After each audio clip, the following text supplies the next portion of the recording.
So this is a short voiceover regarding the remainder of the lecture from today from Therapeutic Communication. So we know therapeutic communication, when we're talking with our patients, there were specific responses that encourage the expression of feelings and ideas. And we want our patients to open up to us, to express their feelings. The more they open up to us, the more that we understand in-depthly about them. Therapeutic communication also conveys acceptance and respect. And that's what we're trying to do with them, build a trusting relationship. And one of the ways that we can do that is through active listening, right? So sometimes when we're in a conversation with somebody, usually when somebody else is talking, we're always thinking about what we want to say next. So we're never fully listening or engaging in what the person is fully saying so that we can truly understand and then take the time to formulate a response. So active listening is we're listening both verbally and non-verbally. And we can use this kind of solar as a mnemonic to help us remember some of the principles of active listening. So S, it's how are we sitting facing the patient? Are we open? Are we in an open kind of stance with the patient? So our arms aren't crossed, right? Our legs aren't crossed. Our whole body is not closed off. So we're sitting, we're facing them. We're in an open position, right? We're leaning in as long as it's appropriate for that patient and their personal space. So we're leaning in as like we're listening intently to what they're saying. We're engaged and we're also relaxed. So solar, it's important that we understand what active listening is, not only for communicating with our patients and their families, but how we work with our colleagues and the healthcare team, right? We have to understand what they're saying first before we respond, right? We can't always be thinking about what we're going to be saying. We have to be thinking about understanding first. So some of the things that we can do for therapeutic communication, right? Sharing information, providing vital information to the patient is important for a trusting relationship, but it's also, the right thing to do from a legal standpoint, right? It's their information. We have that responsibility to tell the patient about themselves. Clarifying. Sometimes patients, especially when they're in a stressor situation, illness, injury, sometimes the things that they tell us can be jumbled or it can be long-winded. Sometimes we can use the communication technique of clarifying, trying to bring what they said down to the crux of the situation, right?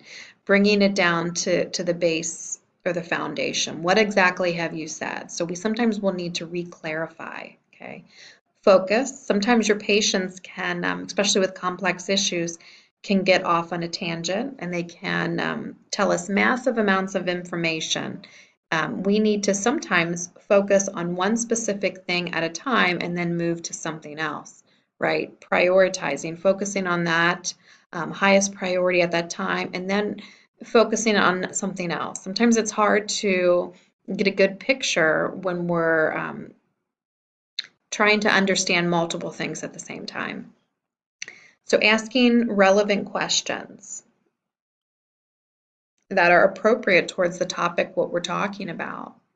Summarizing. A great way to use summarization is at the end, right, of a health history or an interview, whether it's comprehensive or a problem-focused assessment or health history.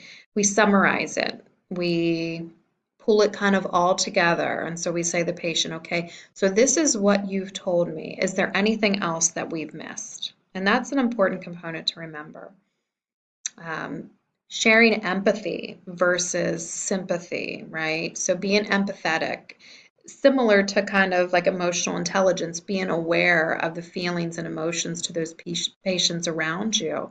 But it's like you're trying to put yourself into the patient's shoes, right? We don't want to pity them or feel sorry for them because that tends to keep them down, right? It doesn't necessarily inspire them or motivate them to get better. It can at times create more of a codependent situation. So yes, we want to be empathetic, very important, but we don't want to be too sympathetic. Okay, sharing hope, but not false hope or false reassurance. We never want to say to the patient, everything's going to be okay. You're going to make it through this. No complications at 100%. Okay, that's not accurate, right? Those are not the facts. We have no idea. What's better to say is, we will do everything that we can for you, and we'll keep you updated. We'll keep you informed. Okay.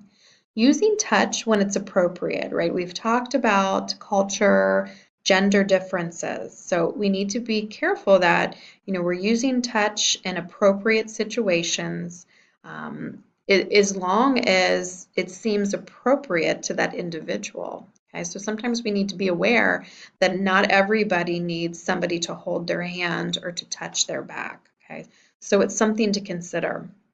Using silence is an important thing in addition to active listening and being empathetic, right? Because we want the patient to talk and open up, especially in the beginning, right? We want that narrative.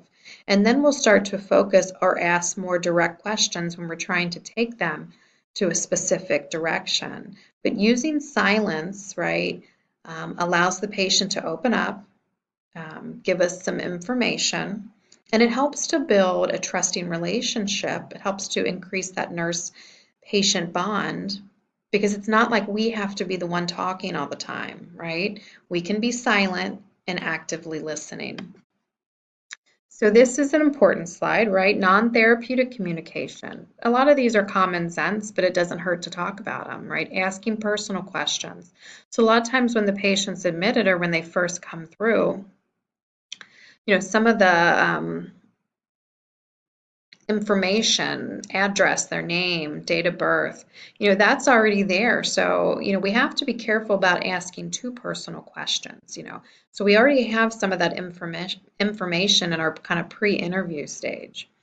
So we don't necessarily need to ask them about married and how many kids and whatnot, because if it's not appropriate for the conversation. So we need to be appropriate and directed where it needs to be. We never want to be giving personal opinions, such as saying, if it was me, I would do this, right? We have to refocus back on the patient and what they think that they should be doing, right? So giving advice, opinions, because it never works in the long term for those patients, right? Changing behaviors or making decisions has to come from the patient, or we're never going to see those long-term outcomes, those long-term sustainable changes. Changing the subject or kind of deflecting away from those crucial or those difficult conversations is probably non-therapeutic. Automatic responses, such as saying, sure. Sometimes we see automatic responses come when people are charting or documenting on the computer or writing notes, when they're thinking about too many other things rather than what they're doing at the time. So we have to be careful that our responses are not robotic and they're not the same things that we say all the time, right? We have to individualize it to our patients. False reassurance, we talked about that a little bit when we talked about hope, right? Creating hope, but not false reassurance, okay? No sympathy, right? Empathetic, but not feeling pity or sorry for the patient. It's never really a good idea to ask why questions to the patient. So asking for explanations. Sometimes, it's okay, but when you're asking why a patient hasn't done something, often they can become very defensive, right? It's almost like you're attacking them. Why didn't you get your prescription refilled? Why didn't you make some of the dietary changes that we suggested the last time that we saw you? Approval or disapproval. And sometimes you might see that in nonverbals, right? So we want to make sure that what we're saying is congruent, okay? Because again, it's the patient's decision, family or next to kin or whoever is appointed to make the decision. It's not ours. Arguing with patients never works, even if they're incapacitated or they're confused or they're withdrawing from alcohol or medications, it's not appropriate. So it's probably better to make sure the patient is safe, they're well cared for, and maybe to walk away if it gets to that point. Passive aggressive responses. An example of that may be saying to the patient, well, that's okay if you choose not to do that, but I don't know if the healthcare team or the healthcare provider is going to be okay with that. You may not do well after you got that. So being careful about passive aggressive comments, responsives. So some of our patients that need adaptive communication is patients who cannot speak clearly.